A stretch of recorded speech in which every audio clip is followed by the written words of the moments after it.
This is Mac OS Ken. Signs of strength for smartphones in China. The Supreme Court does not want to hear it from Apple. And a couple of heavy stories around Apple Vision Pro. It is Tuesday, the 27th of June, 2023. I'm Ken Ray, and this is news from Mac OS Ken. Brought to you by yours truly and sponsored by BetterHelp. Online therapy. Get 10% off your first month at betterhelp.com/macOSKen. This show is also sponsored by Issue, the all-in-one platform to create and distribute beautiful digital content.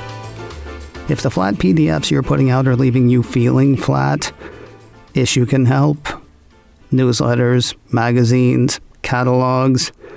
Issue lets you turn those into interactive digital publications and social posts for everyone and across a number of platforms. Turn those stories into easy-to-read articles for mobile. Send it out to your mailing list. Reach your audience on social media or embed the content on your site. I'm sorry, did I say or? I meant and. With Issue, you can create once and share everywhere. And here's another cool thing. Issue helps you hit the platforms you're trying to reach with the tools that you are already using, folding seamlessly with Dropbox, MailChimp, InDesign, and more. Get started with Issue today for free, or sign up for an annual premium account and get 50% off when you go to issue.com/podcast and use promo code MacOSKen. That's ISSUU.com/podcast and use promo code MacOSKen at checkout for your free starter account or 50% off an annual premium account. That's issue.com/podcast with promo code MacOSKen. Smartphone shipments in China were up big in May.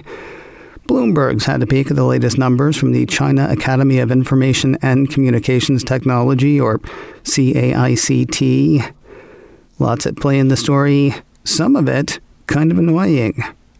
For starters, the piece says China's smartphone shipments jumped 22.6% in May, accelerating sharply from previous months and a positive sign for the country's struggling mobile device industry. Now, usually numbers like those compare a period of time to the same period of time a year earlier. However, the concentration on the previous months, plus the event seen as the primary catalyst for the jump, make it seem likely that the nearly 23% rise was from April to May. Then again, the piece says the 25.2 million smartphones shipped in May was 4 million more than May of 2022, so you tell me. That event that did the boasting was China's second biggest shopping festival, 618. Yes, that technically happens in June, though associated discounts span both May and June, according to Bloomberg. It's possible that smartphone makers used the discounts to offload devices that they had trouble selling. Still, the piece says, shipments returned to growth after months of contraction this year, and May's positive result supports hope for a faster recovery. Now, it's difficult to say at this point what all of this means for Apple, though we should know more soon. The CAICT usually issues reports breaking down sales of phones made domestically versus imports. iPhone is the only import that sells in any real volume in China, making those numbers key for people who watch Apple. Whatever the case last month, things are expected to be better for iPhone in China for the rest of the year, while smartphones in China are still expected to drop 4% in 2023 versus 2022. Bloomberg says China's reopening, the Apple iPhone 15 refresh cycle, and the need to upgrade older devices could be leading catalysts for a rebound later this year and a stronger 2024 recovery. If you're wondering whether it's time to replace your iPhone XS, the answer may be in Apple retail. No, I don't mean an obvious attempt to upsell. Rather, a piece from 9 to 5 Mac says Apple stores will soon replace iPhone XS devices staff currently use as point-of-sale units with iPhone 14s. Citing a Twitter post from Bloomberg's Mark Gurman, 9 to 5 Mac says the change will make no difference to customers, but should be huge for employees. Reports have retail staff having to swap out the nearly 5-year-old devices 2 or 3 times a shift, presumably due to dying batteries. Of course, you probably don't put your iPhone through the same sort of day Apple retail does. Even if it's full charge ahead for you, iPhone XS is likely nearing the end of its run. 9 to 5 Mac points out that it will be the oldest iPhone supported by iOS 17 when that launches this fall. It looks like Apple and Broadcom owe the California Institute of Technology, or Caltech, some money. The question now, how much?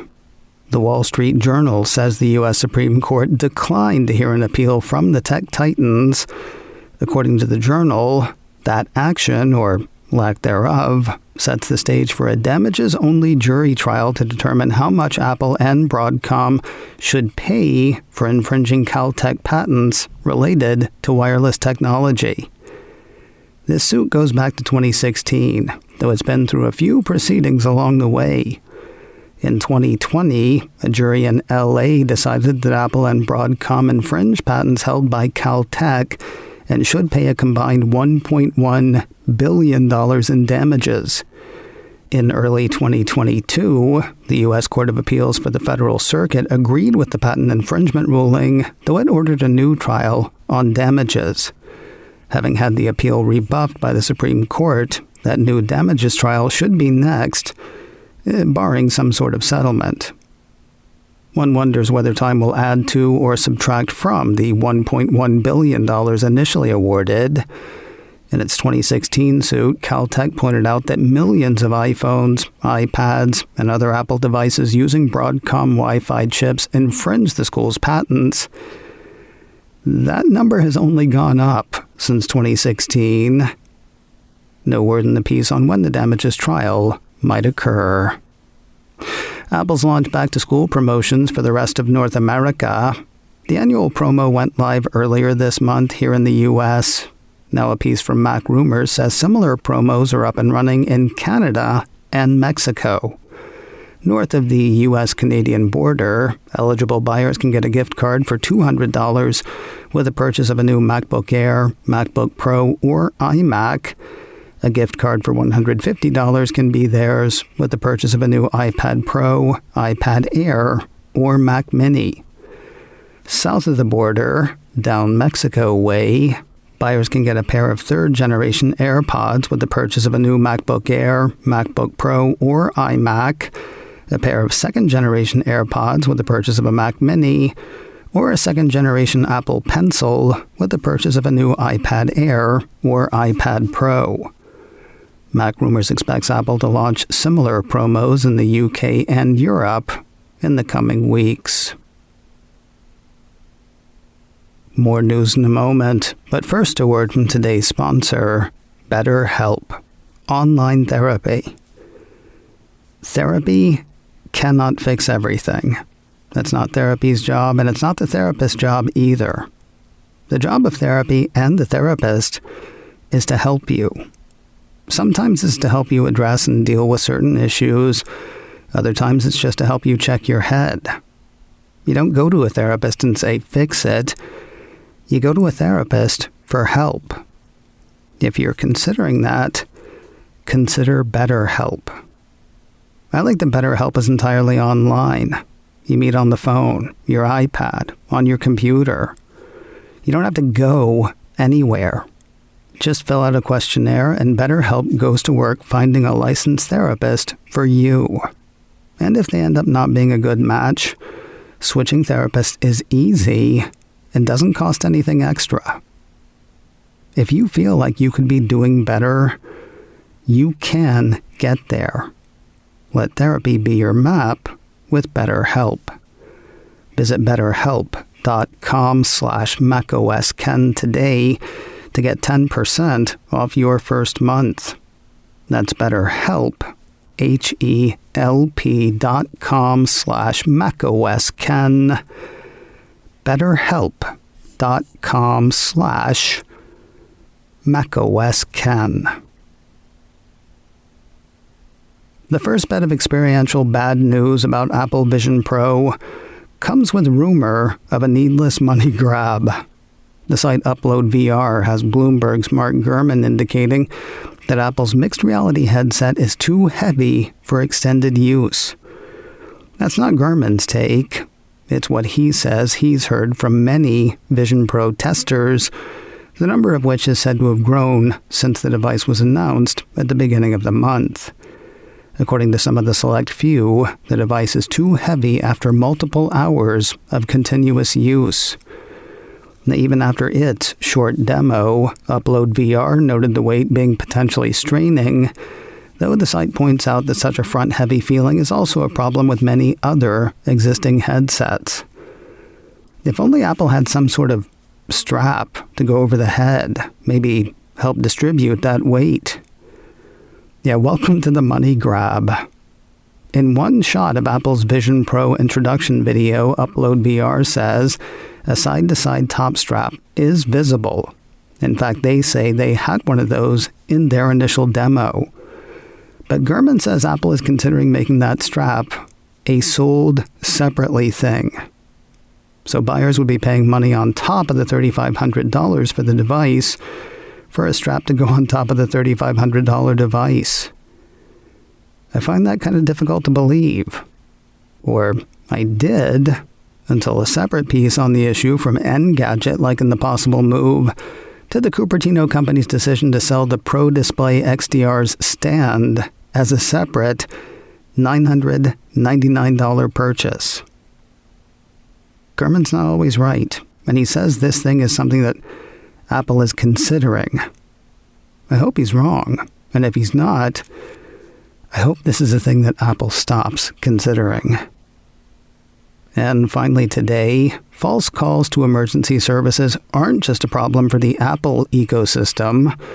The Next Web says false emergency calls through Android's emergency SOS feature have gotten so bad in the UK that police there are asking people to turn the feature off. A Twitter post from the United Kingdom's National Police Chiefs Council, or NPCC, said nationally, all emergency services are currently experiencing record-high 999 call volumes. There's a few reasons for this, but one we think is having a significant impact is an update to Android smartphones. 999 is the UK's 911 equivalent.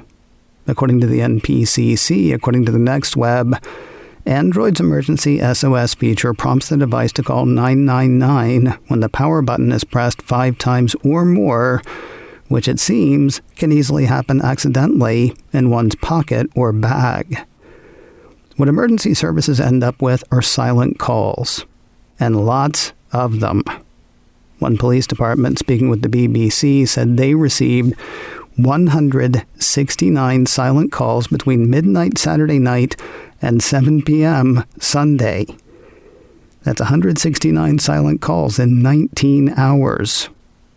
Of course, each one has to be looked into to the tune of 20 minutes per call. Multiply that by more police departments across the country, and that is a lot of time and people power misspent. Why this is happening now is another one of those funny, not funny things.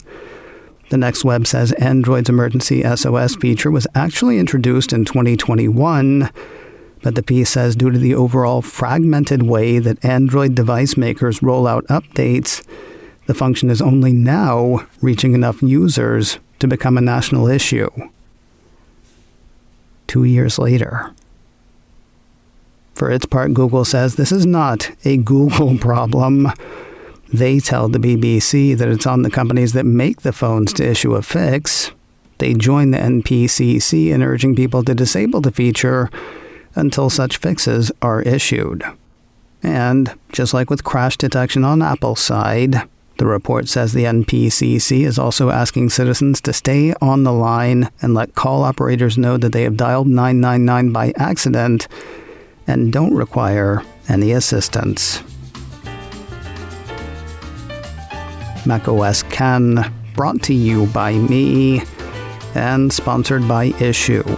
Get 50% off an annual premium account with code macOSKen at issuu.com/podcast. This show is also sponsored by BetterHelp. Get 10% off your first month at betterhelp.com/macOSKen. Advertising handled by Backbeat Media. Online at backbeatmedia.com. You can reach me a couple of ways. Info at macosken.com or call 716-780-4080. Until next time, that is news from macOS Ken.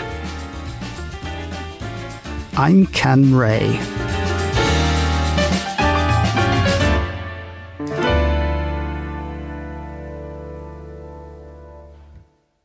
Ciao.